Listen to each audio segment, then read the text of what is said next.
Good morning.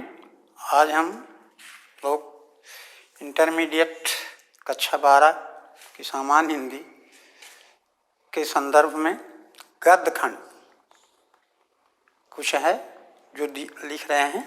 आपको उसमें कुछ प्रश्न दिए जाएंगे, उसका उत्तर लिख देना है। यहाँ दिनांक डाल दी।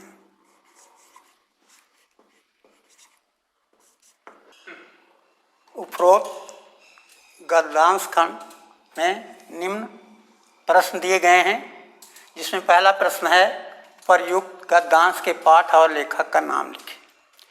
उत्तर होगा प्रयुक्त गद्यांश राष्ट्र का स्वरूप नामक पाठ है और इसके लेखक डॉक्टर वासुदेव शरण अग्रवाल जी हैं।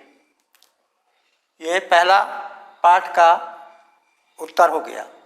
दूसरा है रेखांकित अंश की व्याख्या कीजिए।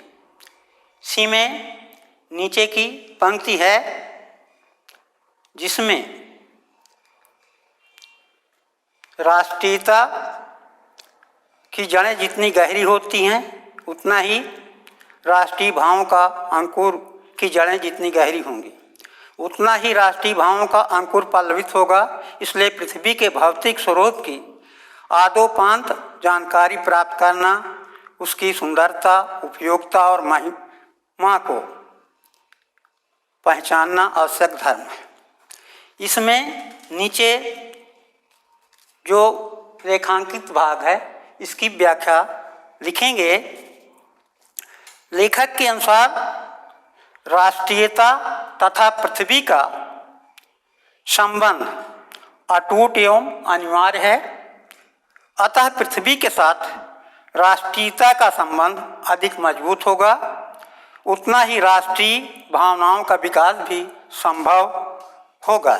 इसलिए प्रत्येक व्यक्ति का यह परम आवश्यक कर्तव्य एवं धर्म है कि वह पृथ्वी के भौतिक स्वरूप से परिचित रहें तथा साथ ही साथ उसके सौंदर्य एवं उपयोगिता एवं महत्व की जानकारी रखें। ये इसमें दूसरा जो प्रश्न था रेखांकित अंश की व्याख्या ये बताया। अब उसके बाद है तीसरा प्रश्न, राष्ट्र और भूमि के प्रति हमारा आवश्यक कर्तव्य क्या है। अब इसका उत्तर लिखना होगा। राष्ट्र भूमि के प्रति हमारा आवश्यक कर्तव्य है कि हम इस भूमि के रूप, सुंदरता और समृद्धि के प्रति सचेत रहें। अब इसके बाद अगला प्रश्न आता है, किस प्रकार की राष्ट्रीयता को लेखक ने निर्मूल कहा है। लेखक ने जो राष्ट्रीयता पृथ्वी के साथ जुड़ी होती है वह ही निर्मूल होता है। इसके बाद आता है अगला प्रश्न, भूमि का निर्माण किसने किया और कब। भूमि का मतलब पृथ्वी। ये पृथ्वी का निर्माण देवताओं ने अनंत काल में किया और आज भी ये हमारे सामने हर प्रकार से दिखाई देती है। पृथ्वी का निर्माण अनंत काल से हुआ, बहुत पहले से पृथ्वी का निर्माण किया गया। तो इस प्रकार से ये 5 प्रश्न हैं, उनके उत्तर बता दिया हूँ। जो 2-2 नंबर के प्रश्न के उत्तर हैं। उपयुक्त गद्यांश के पाठ और लेखक का नाम लिखिए, ये 2 नंबर का था।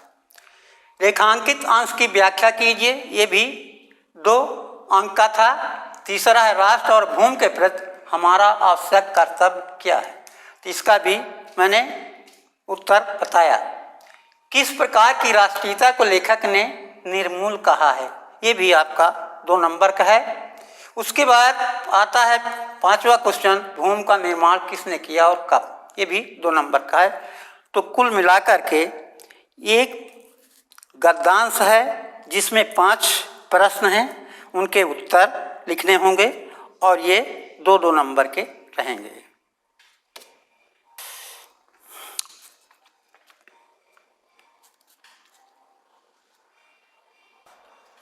पाठ है राष्ट्र का स्वरूप, भूमि का निर्माण डैश डैश आवश्यक धर्म है। ये एक अनुच्छेद है, पैराग्राफ है। इसमें 5 प्रश्न दिए हैं। उन 5 प्रश्नों का उत्तर लिखना है। 2-2 नंबर के हैं। पहला क्वेश्चन है, उपर्युक्त गद्यांश के पाठ और लेखक का नाम लिखिए। उपर्युक्त गद्यांश पाठ राष्ट्र का स्वरूप और इसके लेखक श्री वासुदेव शरण अग्रवाल जी हैं। ये पहला क्वेश्चन, पहला प्रश्न है, ये जो 2 नंबर का। दूसरी चीज है इसी में, रेखांकित अंश की व्याख्या कीजिए। ये जो अनुच्छेद है गद्य का, इसमें लाइन है, पंक्ति है, राष्ट्रीयता की जड़ें से लेकर के आवश्यक धर्म है। इतना अंडरलाइन है, रेखांकित अंश है, इसकी व्याख्या करना है। तो इसमें लेखक कहता है कि राष्ट्रीयता तथा पृथ्वी का संबंध अटूट एवं अनिवार्य है। अतः पृथ्वी के साथ राष्ट्रीयता को संबंध अधिक मजबूत करना होगा। इसीलिए प्रत्येक मनुष्य का यह परम और आवश्यक कर्तव्य और धर्म है कि मनुष्य पृथ्वी के भौतिक स्वरूप से परिचित रहे तथा साथ ही साथ इस पृथ्वी के सौंदर्य और इसकी उपयोगिता एवं महत्व की जानकारी रखें। तो ये रेखांकित अंश है, इसकी व्याख्या इस प्रकार से होगी। ये 2 अंक का रहेगा। अब इसी में तीसरा प्रश्न है, राष्ट्र और भूमि के प्रति हमारा आवश्यक कर्तव्य क्या है। राष्ट्र और भूमि, राष्ट्र मतलब होता है देश, भूमि मानिए पृथ्वी। राष्ट्र और देश और ये भूमि के प्रति हमारा बहुत ही आवश्यक कर्तव्य है कि हम इस भूमि के स्वरूप को,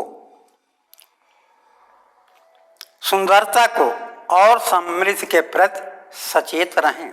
हमें जानकारी होनी चाहिए इस भूमि कैसी बनी है, सुंदर है, और इसकी समृद्धि के प्रति हमें सचेत रहना चाहिए।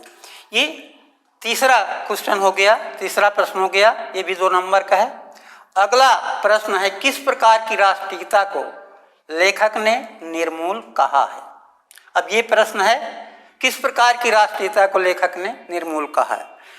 तो लेखक ने राष्ट्रीयता पृथ्वी के साथ जुड़ी होती है। लेखक के अनुसार राष्ट्रीयता पृथ्वी के साथ जुड़ी होती है, यह निर्मूल है।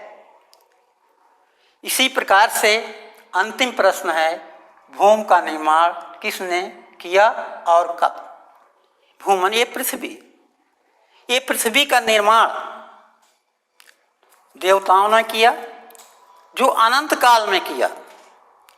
ये पृथ्वी अनंत काल से है, इसका निर्माण देवताओं ने किया। ये भी 2 नंबर का प्रश्न। तो इस प्रकार से 5 प्रश्न हैं, इनके उत्तर लिखने हैं। इस प्रकार से लिखना है आपको। प्रस्तुत पद्यांश है, बैठी खिन्ना एक दिवस में गेह में थी अकेली, अपने आंसू दृग जुगल से धरा को भिगोते, आई धीरे इस सदन में पुष्प सदगंध को ले, प्रातः काली सुपवन इसी काल वातायनों से, संतापों को विपुल बढ़ता देख के दुखता को, धीरे बोली सदुख उससे श्रीमती राधिका को, प्यारी प्रातः पवन इतना क्यों है मुझे सताती, क्या तू भी है कलुषित हुई इस काल की क्रूरता से। ये जो प्रस्तुत पद्यांश, इसमें पहला प्रश्न है, उपयुक्त पद्यांश के शीर्षक और कवि का नाम लिखिए। उपरोक्त प्रस्तुत पद्यांश हमारी पाठ्य पुस्तक पद्य भाग के पवन दूतिका नामक शीर्षक से अवतरित है। इसके रचयिता श्री अयोध्या सिंह उपाध्याय हरिऔध जी हैं। तो ये पहला क्वेश्चन हो गया। प्रयुक्त पद्यांश के शीर्षक और कवि का नाम लिखिए। ये 2 नंबर का है। उसी के नीचे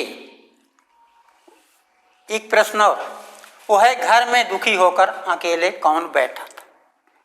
एक दिन राधिका दुखी थी, अपने घर में अकेले बैठी हुई थी, तो खिड़कियों से प्रातःकाल ठंडी हवा पहुंचती है और राधा खिन बैठी थी। घर में दुखी होकर अकेले कौन बैठा था, तो इसका उत्तर होगा, एक दिन राधा घर में दुखी होकर अकेले बैठी हुई थी। उसी समय वातायन अर्थात खिड़की से सुगंधित हवा पहुंचती है और उस हवा को देख करके वो थोड़ा और दुखी हो जाती है। अब तीसरा प्रश्न है, फूलों की सुगंध से युक्त होकर राधा के घर कौन आया था। प्रातःकाल राधा अपने घर में बैठी हुई थी, तो उसी समय सुगंधित हवा बहती है और राधा के घर में प्रवेश करती है और राधा देखने लग जाती है उस सुगंधित हवा को, उसमें कितनी खुशबू थी, कितनी सुगंध थी, और उसको देख करके थोड़ा से उसको दुख होता है। देखिए अगला है, रेखांकित अंश की व्याख्या कीजिए। रेखांकित अंश है, इसमें ये जो पद है जिसमें है, प्यारी प्रातः पवन इतना क्यों है मुझे सताती, क्या तू भी है कलसित हुई काल की कूर्तस। तो ये लाइन जो है, ये जो पंक्ति है, वो रेखांकित पंक्ति। इस रेखांकित पंक्ति की व्याख्या इस प्रकार से है। कवि कहता है कि प्रातःकालीन सुखद सुख देने वाली वायु फूलों की सुगंध को लेकर के धीरे से खिड़कियों के माध्यम से उस घर में प्रविष्ट हुई जहाँ राधा बैठी हुई बहुत दुखी थी। उस वायु के कारण अपनी व्यथा को बढ़ता देखकर राधा बहुत दुखी होती है और वो प्रातःकालीन वायु से राधा कहती है, तुम मुझको इतना क्यों सता रही हो। प्रातःकाल जब हवा जाती है तो उस समय दुखी थी, तो हवा को देख करके, सुगंधित हवा को देख करके राधा कहती है कि तुम मुझको क्यों इतना सता रही हो। क्या तुम भी मेरे भाग्य की कठोरता से प्रभावित और दुखित हो गई हो और मेरा दुख बढ़ा रही है प्रातःकालीन सुगंधित हवा। मेरे दुख को तुम इतना अब अधिक मत बढ़ाओ। ये रेखांकित अंश की व्याख्या होगी। ये 2 नंबर का दुख। हाँ, फिर अगला प्रश्न है इसी में, राधा ने प्रातःकालीन वायु से दुखित होकर क्या कहा। राधा ने कहा कि हे प्रातःकालीन वायु सुगंधित हवा, तू मुझे क्यों प्रातःकाल सता रही हो, सताने आ गई हो। क्या तुम भी मेरे भाग की कठोरता से प्रभावित और दूषित हुई हो। तो इस प्रकार से राधा का दुख बढ़ता है और वो प्रातःकालीन सुगंधित हवा से प्रश्न करती है, पूछने लग जाती प्रश्न कि क्या तुम भी मेरे भाग की कठोरता के बारे में जानती हो और तुम भी उसी से प्रभावित हो और दूषित हो, इसका क्या कारण है, उससे पूछती है। अंत में राधा उसको अपना संदेश वाहक बना करके मथुरा श्री कृष्ण जी के पास भेजती है और कहती है, ऐ पवन दूतिका, ऐ हवा, तुम मेरा संदेशा लेकर के जाओ और भगवान श्री कृष्ण से मेरा निवेदन करना कि वो वापस आए। प्रिय बच्चों, आज हमने गद्य का एक पहला पाठ राष्ट्र का स्वरूप, पद्य का पहला पाठ पवन दूत का, एक गद्य एक पद्य, दो का हमने संदर्भ सहित व्याख्या रेखांकित बताया, जो 10-10 नंबर के परीक्षा में आते हैं।